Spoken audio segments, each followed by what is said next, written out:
Praise the Lord. प्रभू येशू ख्रिस्ताच्या नावामध्ये मी पुन्हा एकदा आपणा सर्वांचं स्वागत करतो आणि तुम्ही सर्वजण आपापल्या घरी सुरक्षित असाल अशी मी प्रभूमध्ये आशा धरतो आणि देवबाप तुमच्या सर्व गरजा पूर्ण करीत आहे.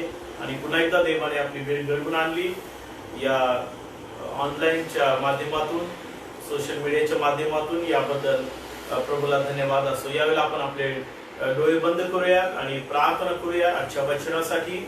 आणि आज एक आपण गीत गाणार आहोत आणि आपले डोळे बंद केले असताना आपण एक गीत गाऊयात आणि परमेश्वराचं गुणगान गाऊया, प्रभूला सन्मान देऊया. सर्वांनी आपले डोळे बंद करू आणि आपण प्रार्थना करूया. Thank you Jesus, hallelujah. धन्यवाद प्रभूजी, थँक यू लॉर्ड. प्रभू तू सर्वशक्तिमान देव आहेस. आम्ही तुझं स्वागत करतो आजच्या या प्रभू जिवंत देवा ऑनलाईन प्रार्थनेमध्ये. देवा प्रत्येक वचन आमच्या प्रत्येकांसाठी आशीर्वादित कर प्रभू येशू.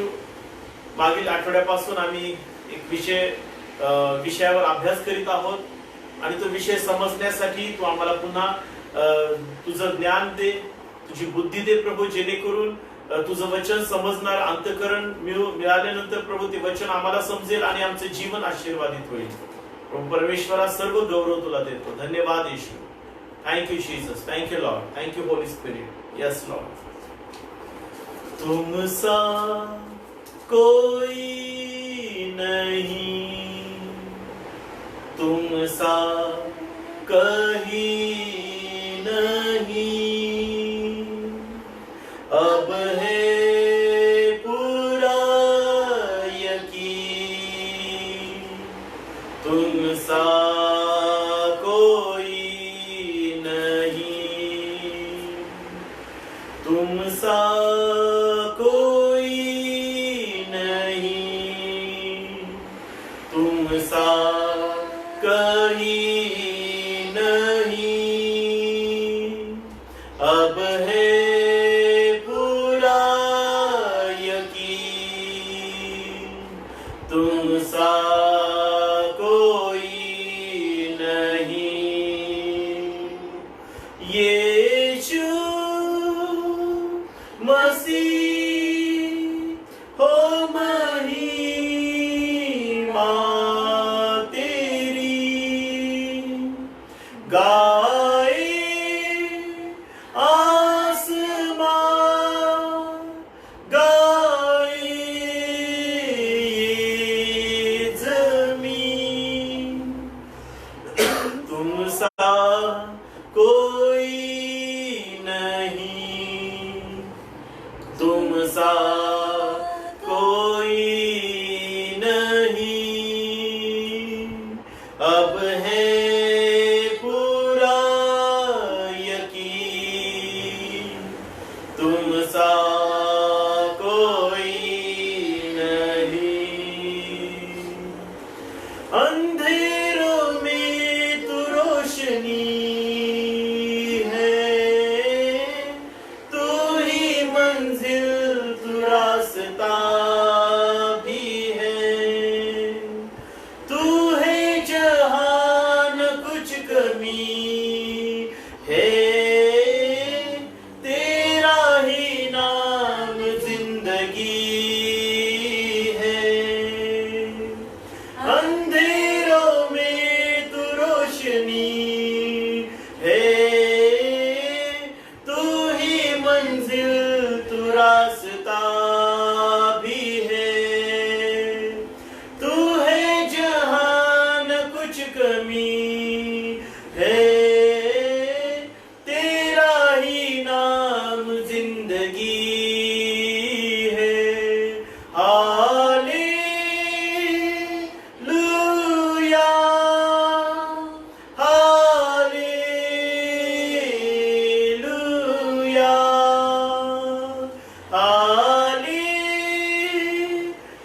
Hallelujah, hallelujah. तुम सा कोई नहीं, तुम सा कहीं नहीं, अब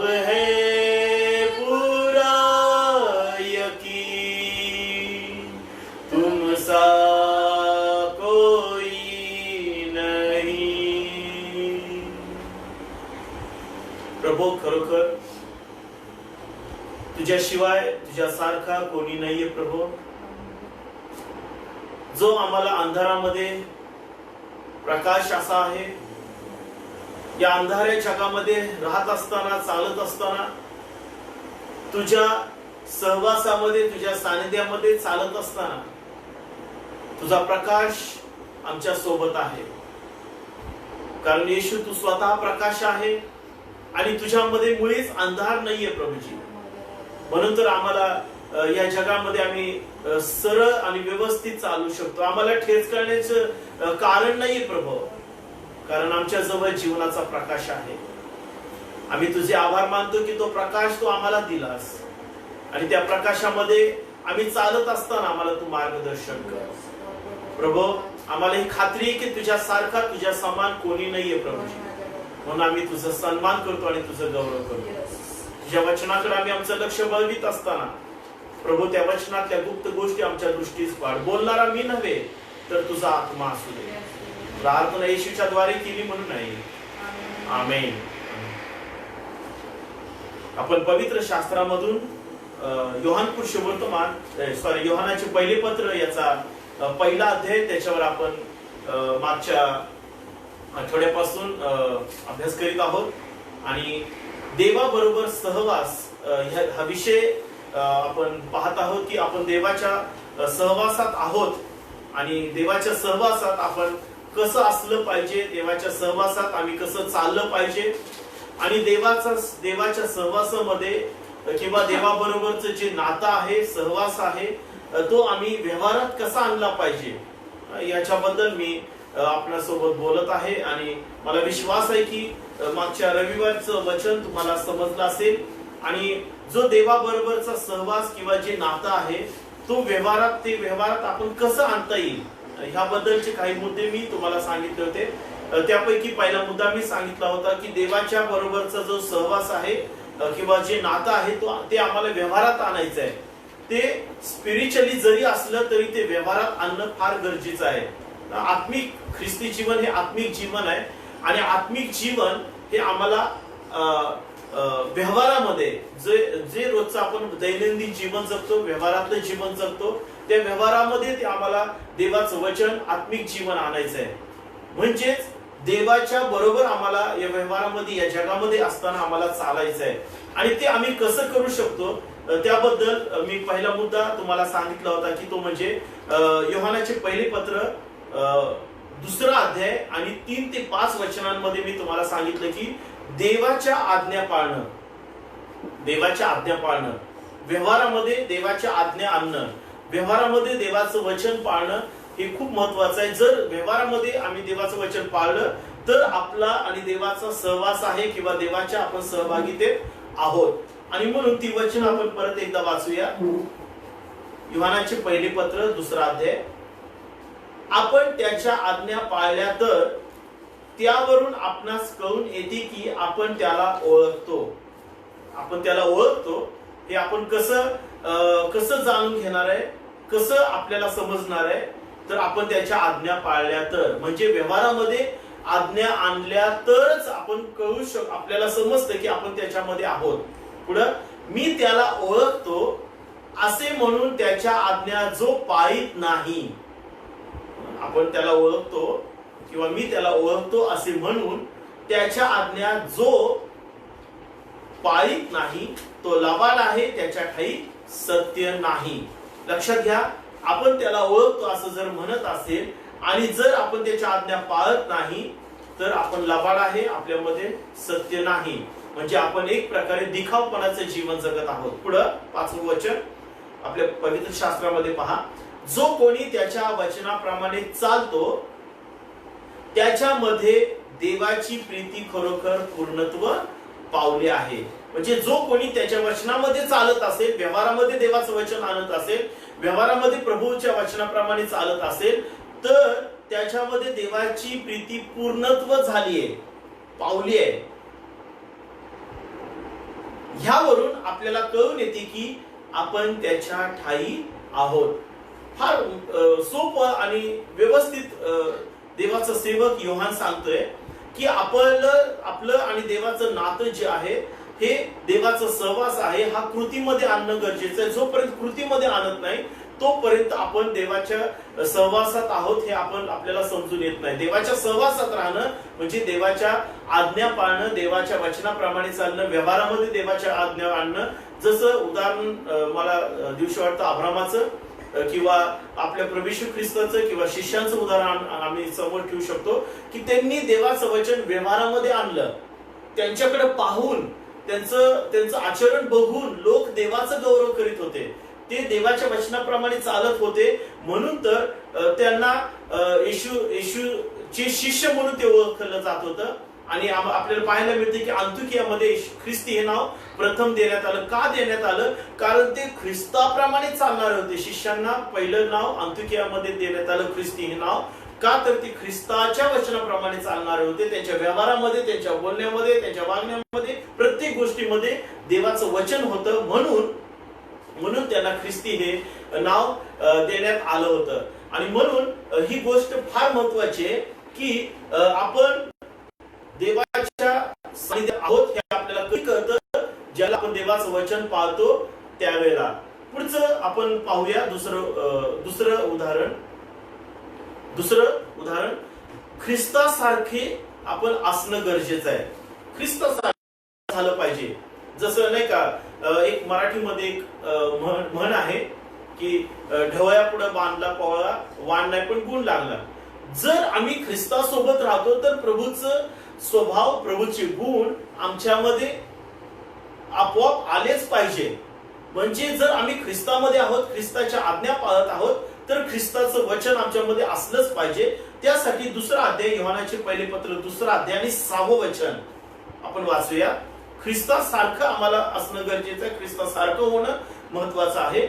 मी त्याच्या ठायी राहतो असे म्हणणाऱ्याने, जर आपण म्हणत असेल की मी प्रभूच्या ठायी आहे, मी प्रभूच्या सहवासात आहे, तर असे म्हणणाऱ्याने तो जसा चालला तसे स्वतःही चालले पाहिजे. लक्षात घ्या प्रियांनो, की जर आम्ही प्रभूच्या सहवासात आहोत, आम्ही प्रभूमध्ये आहोत असं जर आपण स्वतःला मानत आहे, तर जसा तो चालला, जसा तो या जगामध्ये असताना राहिला, जसं त्यांनी या जगामध्ये राहून त्यांनी प्रभूचं काम करण्याकडे लक्ष दिलं, देवाचं कार्य करण्याकडे लक्ष दिलं, तसंच आम्ही प्रभू जसा चालला, आपला प्रभू येशू जसा चालला तसंच आम्ही चाललं पाहिजे. आणि ही फार महत्वाची गोष्ट आहे. जर आम्ही म्हणतोय की आम्ही प्रभूच्या सहवासात आहे आणि प्रभूच्या वचनाप्रमाणे चालत नाही, तर आम्ही लबाड आहे. आपल्यामध्ये खरंच सत्य नाही. आणि जिथं लबाडी तिथं प्रभू नाहीयेच. जिथं लबाडी तिथं प्रभू नाही. आम्हाला हे ठरवायचंय की आम्ही खरंच प्रभूमध्ये आहोत काय. आम्ही 5-5, 10-10 वर्ष, 20-20 वर्ष झालं प्रभूमध्ये आहोत.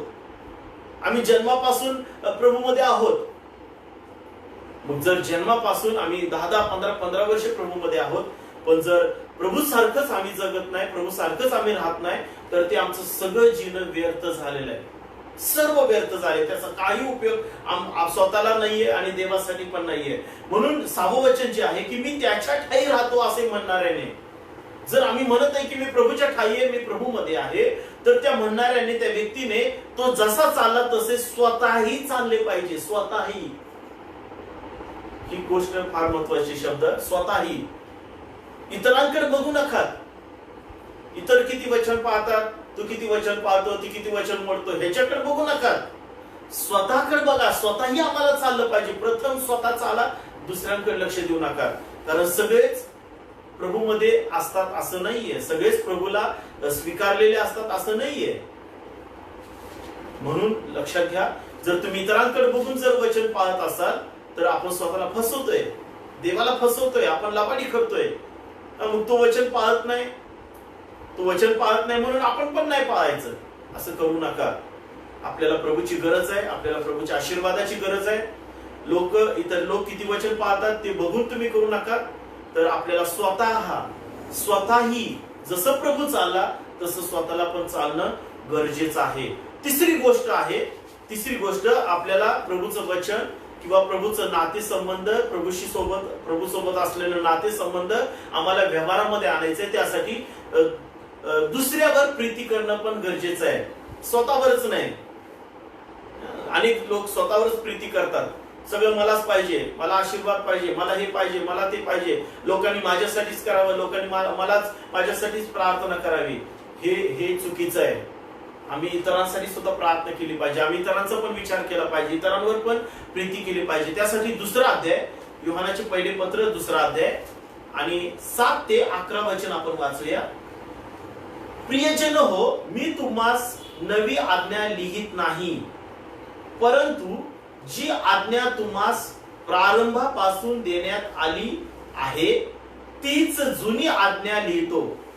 जी वचन तुम्ही ऐकले ती जुनी आज्ञा होय. तरी एक प्रकारे मी तुम्हास नवी आज्ञा लिहितो, ती त्याच्या व तुमच्या बाबतीत खरोखर तशीच आहे. कारण अंधार नाहीसा होत आहे व खरा प्रकाश आता प्रकाशत आहे. मी प्रकाशात आहे असे म्हणून आपल्या बंधूचा द्वेष करीतो, तो अजून अंधारातच आहे. आपल्या बंधूचा, जो प्रभूमध्ये आहे, जो ख्रिस्तामध्ये आहे, त्या बंधूचा द्वेष करतो. मी प्रकाशात आहे असं म्हणून जो आपल्या बंधूचा द्वेष करतो तो अजून अंधारातच आहे, म्हणजे अजून तो मुक्त झालेला नाही. जर व्यक्ती स्वतःवरच प्रेम करतो, दुसऱ्याचा विचार करीत नाही, तो अजून अंधारातच आहे. पुढं, आपल्या बंधूवर प्रीती करणारा प्रकाशात राहतो आणि त्याच्या ठाई अडखळ नसते. जो प्रकाशात आहे आणि जो आपल्या बंधूवर प्रीती करतो, आपल्यामुळे कोणाला त्रास होईल असं वागत नाही, जो स्वतःचाच विचार करतो आणि जो व्यक्ती इतरांचा द्वेष करतो त्याच्याबद्दल असलेले की पण आपल्याला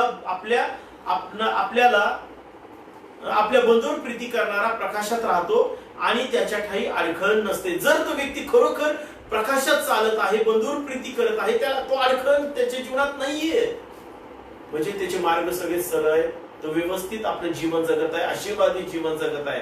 कोण? आपल्या बंधूवर प्रीती करणारा. पण जर आपल्या जीवनात प्रॉब्लेम आहेत, आजार आहेत, संकट आहेत, सतत त्रास आहेत, अडचणी आहेत, याचा अर्थ असा की आम्ही प्रकाशात नाहीये, आम्ही इतरांवर प्रेम करत नाही, आमचा तिथं स्वार्थ आहे काहीतरी. 11 वचन, पण आपल्याला बंधूचा द्वेष करणारा अंधारात आहे व अंधारात चालतो. तो कोठे चालला आहे हे त्यालाच कळत नसते, कारण अंधाराने त्याचे डोळे आंधळे केलेले आहेत. जो व्यक्ती नाही का बंधूचा द्वेष करतो, स्वतःचा स्वार्थ बघतो, तो व्यक्ती अंधारात आहे आणि तो अंधारात चालतोय.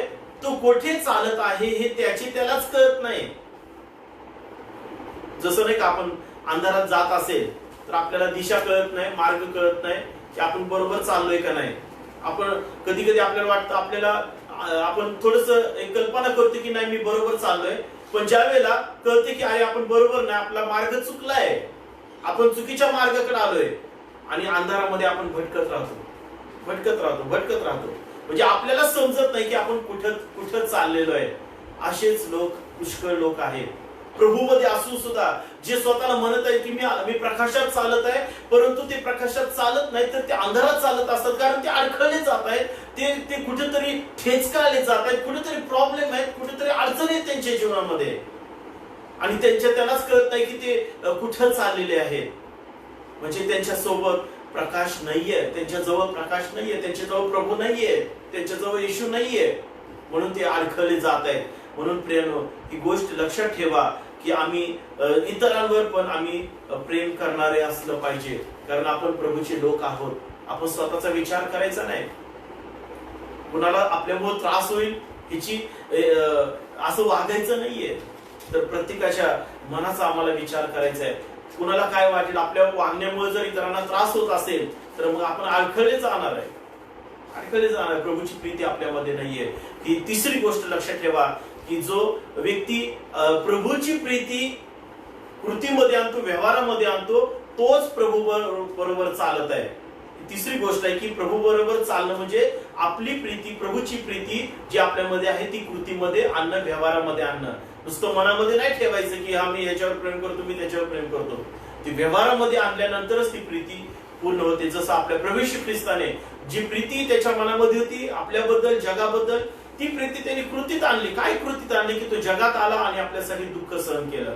ती प्रीती त्यांनी कृतीत आणली. तो स्वतःसाठी नव्हे तर आमच्यासाठी या जगात तो राहिला आणि जगला. म्हणून ही पण महत्वाची गोष्ट लक्षात ठेवा की आमचं आणि प्रभूचं जे सहवास आहे किंवा जे नातं आहे ते आम्हाला व्यवहारात आणणं गरजेचं आहे. तेव्हाच आपण प्रभूचे लोक होतो आणि तेव्हाच आपण प्रभूच्या नावाने या जगामध्ये जीवन जगत असतो. चौथी गोष्ट तारणावर भरोसा ठेवणं. म्हणजे जे प्रभूने आमचं तारण केलंय, प्रभूने आम्हाला मुक्त केलंय, ह्याच्यावर सुद्धा आम्ही विश्वास ठेवला पाहिजे. त्याच्याच पुढचं वचन आहे 2 अध्याय 12 ते 14 वचन. मुलांनो, मी तुम्हास लिहितो कारण त्याच्या नावामुळे तुमच्या पापांची तुम्हास क्षमा झाली आहे. बापांनो, मी तुम्हास लिहितो कारण जो प्रारंभापासून आहे त्याला तुम्ही ओळखता. तरुणांनो, मी तुम्हास लिहितो कारण जो दुष्ट त्याला तुम्ही जिंकले आहे. मुलांनो, मी तुम्हास लिहिले कारण तुम्ही पित्याला ओळखता. बापांनो, मी तुम्हास लिहिले आहे कारण जो प्रारंभापासून आहे त्याला तुम्ही ओळखता. तरुणांनो, मी तुम्हास लिहिले आहे कारण तुम्ही बलवान आहात. तुमच्या ठाई देवाचे वचन राहते आणि त्या दुष्टाला तुम्ही जिंकले आहे. प्रभूने आमच्यासाठी जे केलेलं आहे त्या प्रत्येक गोष्टींवर आमचा भरोसा असला पाहिजे. आणि इथं त्यांनी मुलांना सांगितलंय, बापांना सांगितलंय आणि तरुणांना सांगितलंय. बापाला सांगितलंय, जी वडील आहे त्यांना सांगितलंय, तरुणांना सांगितलंय आणि मुलांना म्हणजे लहान लेकरांना, मुलांना पण सांगितलंय. काय सांगितलं? पहिली गोष्ट बघा. पहिलं, कारण त्याच्या नावामुळे तुमच्या पापांची तुम्हास क्षमा झाली आहे. प्रभूने आपल्या पापांची क्षमा केली आहे. प्रभूने आपल्याला आपलं तारण केलेलं आहे. यावर आपण पूर्णपणे विश्वास ठेवला पाहिजे.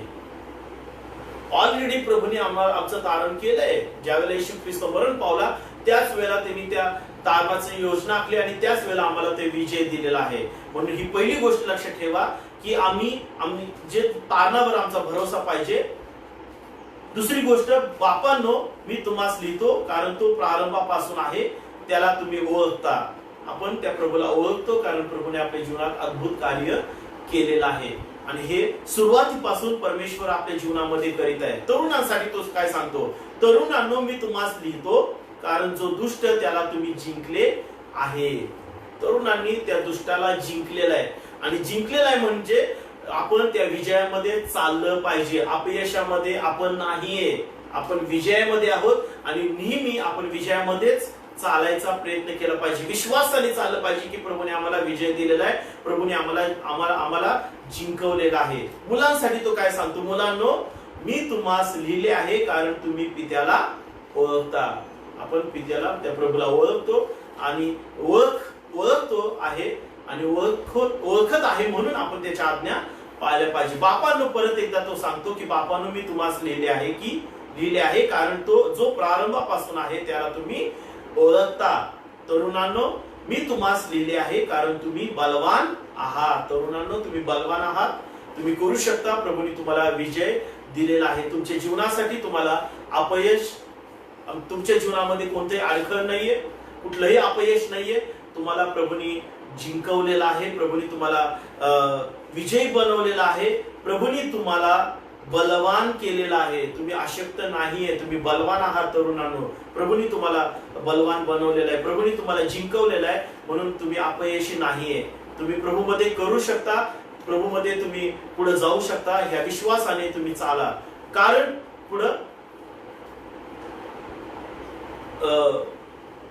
तुम्ही बलवान आहात. तुमच्या ठाई देवाचे वचन राहते आणि त्या दुष्टाला तुम्ही जिंकला आहे. प्रभूचं वचन तुमच्यामध्ये आहे तरुणांनो. म्हणून आम्हाला प्रभूमध्ये तरुणांनी विशेषतः की देवाचं वचन त्यांच्यामध्ये आहे आणि म्हणून देवाच्या वचनामध्ये जर ते चालले तरच ते पुढे जाऊन यशस्वी होतील आणि आशीर्वादित होतील. पाचवी गोष्ट आपण काय केलं पाहिजे, जे ऐहिक जीवन आहे म्हणजे जे जगिक जीवन आहे त्या जीवनापासून, जे जगिक वाईट जीवन आहे त्याच्यापासून आम्हाला काय व्हायचंय, बाजूला व्हायचंय. जी वाईट गोष्टी आहे त्याच्यापासून आम्हाला बाजूला व्हायचंय. तरच आम्ही जर प्रभूमध्ये चालत असेल तर आम्ही त्या गोष्टींपासून बाजूला राहिलं पाहिजे. दुसरा अध्याय 15 ते 17 वचन. जगावर व जगातल्या गोष्टींवर प्रीती करू नका. जर कोणी जगावर प्रीती करीत असेल तर त्याच्या ठाई पित्याची प्रीती नाहीये. जगावर आणि जगातल्या गोष्टींवर प्रीती करू नका असं याचा अर्थ काय, जे जगामध्ये वाईट गोष्टी आहे, ज्या गोष्टी वाईट मार्गाला नेणाऱ्या आहेत, ज्या गोष्टीने आमचं नुकसान आहे, ज्या गोष्टी आम्हाला प्रभूपासून दूर नेणाऱ्या आहेत, त्या गोष्टींपासून त्या गोष्टींवर आम्हाला प्रीती करायची नाहीये.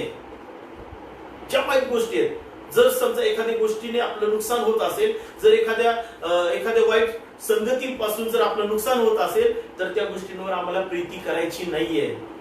ज्या जगामध्ये चांगल्या पण काही गोष्टी आहेत, ज्या चांगल्या गोष्टी आहेत त्या घ्या, परंतु ज्या वाईट गोष्टी आहेत त्याच्यावर आम्हाला प्रीती करायची नाहीये.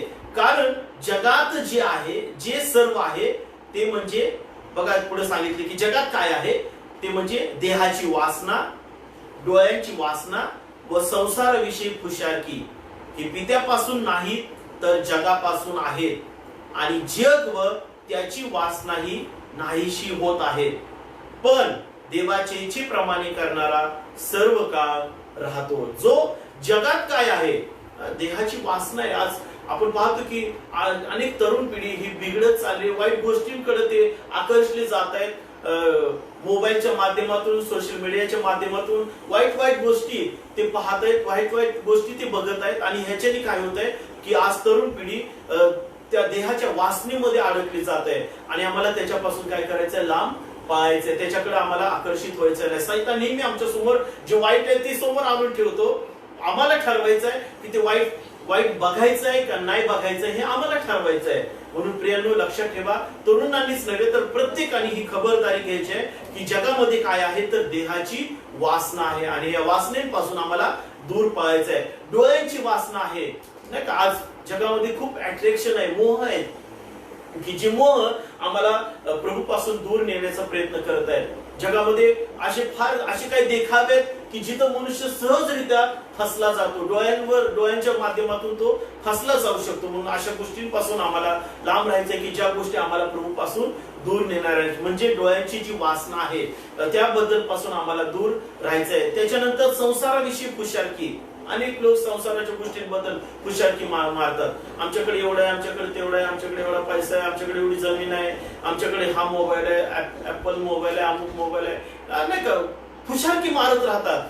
आणि हे खुशारकी मारणं सुद्धा हे जगापासून आहे, देवापासून नाही. आणि देवाच्या लोकांनी नेहमी सावध राहिलं पाहिजे की आम्हाला खुशारकी मारायची नाहीये.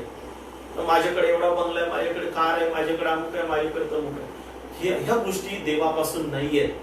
आम्ही प्रभूमध्ये लीन आणि नम्रतेचे जीवन जगायचं, खुशारकी मारायची नाही आम्हाला. कारण जे काही आम्हाला मिळाले ते आम्ही स्वतः मिळवलेलं नाही, ते प्रभूने आम्हाला दिलंय. मग त्याबद्दल आम्हाला का खुशारकी मारायची. आणि आपल्याला माहिती की मनुष्य जगात येताना काही घेऊन येत नाही आणि काही घेऊन जाणार नाहीये, सगळं हितच ठेवणार आहे. मग कशाला खुशारकी मारायचे, कशाला खुशारकी मारायचे. आज अनेक लोक नाही का मोठमोठे बिझनेसमॅन किंवा मोठमोठे आपण पाहते की जगामध्ये अशा गोष्टी घडत आहेत की लोक आत्महत्या करत आहेत, स्वतःला संपवत आहेत. का? आज एवढं कमवलं त्याने आणि ते आहे तिथंच सोडून जात आहे. खुशारकी मारणं हे बरोबर नाहीये. आम्हाला खुशारकी मारायची, आम्हाला अभिमान बाळगायचा, तो आमच्या प्रभूचा अभिमान बाळगायचा आहे. कारण प्रभूने आमच्यासाठी खूप काही केलेलं आहे. म्हणून जे खुशारकी आहे, संसाराविषयीची जी खुशारकी आहे ही देवापासून नाही. पुढे लिहिले बघा, ही पित्यापासून नाही तर जगापासून आहे. जगापासून आहे आणि जगातल्या ज्या वाईट गोष्टी आहेत त्यापासून आम्ही नेहमी सावध राहायला पाहिजे. पैसा महत्वाचा नाही, धन, इस्टेट, प्रॉपर्टी महत्वाचे नाही, तर आमची धार्मिकता महत्वाची आहे. कारण प्रभूने आम्हाला त्याचं राज्य आणि धार्मिकता मिळवण्यासाठी सांगितलं, जगातल्या गोष्टी मिळवण्यासाठी नाही सांगितलेलं. पहिल्यांदा मत्ती 7:30 मध्ये लिहिले की पहिल्यांदा तुम्ही त्याचं राज्य आणि धार्मिकता मिळवा, म्हणजे जगातल्या त्या सगळ्या गोष्टी तुम्हाला मिळतील. आम्ही जर जगातल्या गोष्टी मिळवण्यासाठी पळत असेल, धावपळ करत असेल, खुशालकी मारत असेल, वाईट गोष्टींमध्ये अडकलं जात असेल, तर ती देवापासून नाही, तर ते जगापासून आहेत. पुढे 17 वचन लिहिलंय, आणि जग व त्याची वासनाही नाहीशी होत आहे. नाहीस होत आहे, संपत आहे, नष्ट होत आहे जगातल्या गोष्टी. परंतु पण देवाच्या इच्छेप्रमाणे करणारा सर्व काळ राहतो. कोण सर्व काळ राहणार आहे? लक्षात घ्या, बायबल काय सांगतंय? कोण सर्व काळ राहणार आहे? कोण शेवटपर्यंत राहणार आहे? जो प्रभूच्या इच्छेप्रमाणे करणार आहे. देवाने आम्हाला निवडलेला आहे, पाचारण केलेलं आहे. म्हणून ज्या ऐहिक गोष्टी आहेत, ज्या चुकीच्या गोष्टी आहेत, त्यापासून आम्हाला विमुक्त राहायचं आहे. आणि हे आम्हाला आचरणात आणायचं आहे. हे आचरणात आणून ते ठरवायचं आहे की आम्हाला वचन पाळायचं आहे का जगातल्या गोष्टी करायच्या. जर आमचं आणि प्रभूचा सहवास, नातेसंबंध जर आम्हाला व्यवहारात आणायचं आहे, तर ज्या जगातल्या ज्या देहाची वासना आहे, डोळ्याची वासना आणि संसाराविषयीची खुशालकी आहे, या गोष्टीपासून आम्हाला काय राहायचंय? दूर राहायचंय. 6वी आणि शेवटची गोष्ट थोडक्यात मी तुम्हाला सांगतो. पुढे काय केलं पाहिजे? शेवटची गोष्ट आहे 2 अध्याय 18 ते 28 वचन आहेत. 18 वचनापासून, मुलांनो, आता जे प्रभूचं वचन आम्हाला व्यवहारात आणायचं आहे, आणि हे व्यवहारात आणणं म्हणजे काय की सत्याशी आम्हाला एकनिष्ठ राहायचे. जे सत्य आहे त्या सत्याला धरून राहायचंय. सत्य काय आहे? तर प्रभूचं वचन आहे, प्रभूचं सत्य वचन आहे, ह्याला आम्ही धरून राहायचंय, म्हणजे त्याच्याशी एकनिष्ठ राहायचंय. म्हणजेच व्यवहारामध्ये आम्हाला सत्यामध्ये चालायचंय, सत्य वचनामध्ये चालायचंय. पुढे काय लिहिलंय वाचूया आपण.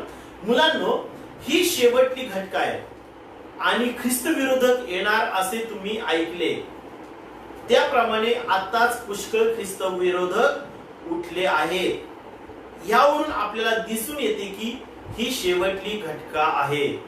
पुष्कळ, आता इथं थोडा विषय बदललेला आहे. ख्रिस्त विरोधकाच्या बद्दल सांगितलेलं आहे. जे ख्रिस्ताला विरोध करणारे, ख्रिस्ताला विरोध करणारे म्हणजे कोण?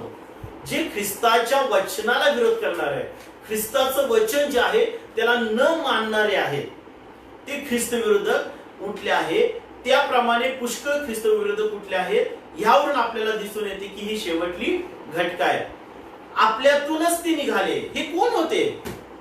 हे ख्रिस्त विरोधक कोण आहेत? ख्रिस्ताला विरोध करणारे कोण आहेत?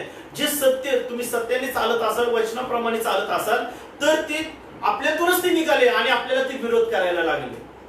ते कोण आहे? तिथं पुढे लिहिलंय, आपल्यातूनच ते निघाले, तरी ते आपले नव्हते. म्हणजे ते आपल्या सोबत होते, आपल्या सोबत राहत होते, सगळं होते, परंतु ते आपले नव्हते म्हणून ते बाजूला निघाले. ते आपल्यातूनच निघाले. ते आपले असते तर आपल्या बरोबर राहिले असते. बघा, आपल्यातून निघणं, आपल्यामधून निघणं, आपल्यामधून बाजूला होणं, आपण त्यांना बाजूला नाही केलं, ते आपल्यामधून निघाले. ते बाजूला निघाले का? कारण त्यांना त्यांचा चुकीचा जो स्वार्थ होता, चुकीचे उद्देश होते, ते पूर्ण करता आले नसते.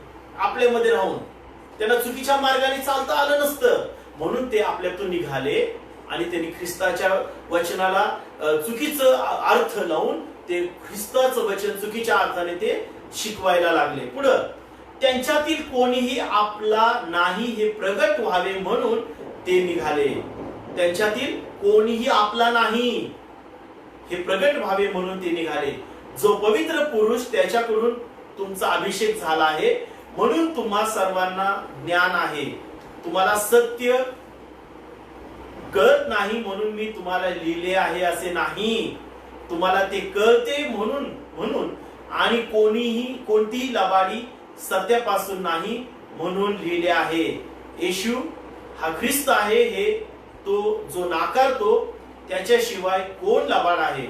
जो पित्याला व पुत्राला नाकारतो तोच ख्रिस्त विरोधक आहे. जो कोणी पुत्राला नाकारतो त्याला पिता लाभला नाही, जो पुत्राला स्वीकारतो त्याला पिता लाभला नाही. तुमच्याविषयी म्हणावयाचे तर जे तुम्ही प्रारंभापासून ऐकले ते तुम्हामध्ये राहो. जे तुम्ही प्रारंभापासून ऐकले ते जर तुमच्यामध्ये राहिले तर तुम्हीही पुत्रामध्ये व पित्यामध्ये राहाल. हे जे अभिवचन त्याने स्वतः आपल्याला दिले आहे तेच सार्वकालिक जीवन आहे. ह्याच्यातून मला एकच तुम्हाला थोडक्यात सांगायचं आहे की जे सत्य आहे ते सत्य धरून राहा. जे सत्य आहे ते सत्य धरून राहा. सत्याशी एकनिष्ठ राहा आणि व्यवहारामध्ये आम्हाला ह्या गोष्टी करायच्या. पुष्कळ लोक तुम्हाला चुकीचं शिक्षण देणारे येतील. पुष्कळ लोक तुम्हाला नाही का देवाच्या वचनाला विरोध करणारे तुम्हाला दिसतील. आपण त्यांच्यापासून दूर राहिलं पाहिजे. आणि ह्या ज्या गोष्टी आहेत, जर आम्ही ह्या गोष्टी केल्या तर नक्कीच आपण प्रभूचं वचन व्यवहारात आणत आहोत हे ह्यावरून समजत आहे. म्हणून प्रभूला धन्यवाद असो की देवाच्या सहवासात आपण आहोत. तर आम्हाला देवाच्या सहवासात ही वचनं आम्हाला व्यवहारात आणायची आहेत. कोणती 6 मुद्दे आहेत. पहिलं, देवाच्या आज्ञा पाळणं हे व्यवहारात आणायचं आहे. दुसरं, ख्रिस्तासारखं आम्हाला जीवन जगायचं आहे. तिसरं, दुसऱ्यावर आम्हाला प्रीती करायची, स्वतःचा स्वार्थ बघायचा नाही. चौथं, तारणावर आमचा भरोसा पाहिजे. प्रभूने आमचं तारण केलेलं आहे. प्रभूने आम्हाला जीवन दिलेलं आहे. प्रभूने आम्हाला मुक्त केलेलं आहे. प्रभूने आम्हाला सैतानी बंधनातून मुक्त केले, आरोग्य दिलेलं आहे. याच्यावर आमचा विश्वास असला पाहिजे. 5वं, ऐहिक गोष्टीपासून म्हणजे ज्या जगी गोष्टी आहेत म्हणजे देहाची वासना, डोळ्यांची वासना, संसार पुशाकी यापासून आम्हाला दूर राहायचंय. आणि 6वं, ते म्हणजे प्रभूचं वचन जे सत्य आहे त्या सत्याशी आम्हाला एकनिष्ठ राहायचंय. आणि हे जर आम्ही राहिलो तर नक्कीच आपण प्रभूच्या सहवासात आहोत हे आपण समजू शकतो. आणि आपल्याला तो एक पुरावा आहे की आम्ही खरंच प्रभूच्या सहवासात आहोत. प्रभू तुझा सहवास आणि त्यासाठी 6 गोष्टी आज आम्ही पाहिल्या. या लेकरांच्या जीवनामध्ये अद्भुत कार्य करते. त्या ज्यांनी हे वचन ऐकली प्रभू त्यांनी त्याच्यावर नक्की विचार करावा. आणि ज्यावेळेला त्यांना प्रभू रिकामा वेळ असेल त्यावेळेला ती वचन पुन्हा त्यांनी पवित्र शास्त्रांमधून वाचावीत, त्याच्यावर मनन करावं आणि त्या गोष्टी समजून घ्याव्यात. यासाठी प्रभू तू त्यांना विशेष करून मार्गदर्शन कर. प्रिय प्रभूजी, ह्या सर्व लेकरांसाठी मी प्रार्थना करीत आहे. तुझी कृपा त्यांच्यावर मोकळी कर. त्यांच्या वैयक्तिक कौटुंबिक गरजा पूर्ण कर. तुझा वरदहस्त त्या सर्वांवरती राहू दे. जे कोणी संकटामध्ये असतील, आजारामध्ये असतील, परिस्थितीमध्ये असतील, प्रभू त्याच्यातून तू त्यांना बाहेर काढ. आणि बापा तू त्यांच्या जीवनात चमत्कार कर. आजचं वचन प्रत्येकासाठी तू आशीर्वादित आणि लाभाचं कर. ही प्रार्थना प्रभू येशूच्या द्वारे केली म्हणून नाही. आमेन. देव बाप तुम्हाला आशीर्वादित कर. थँक्यू.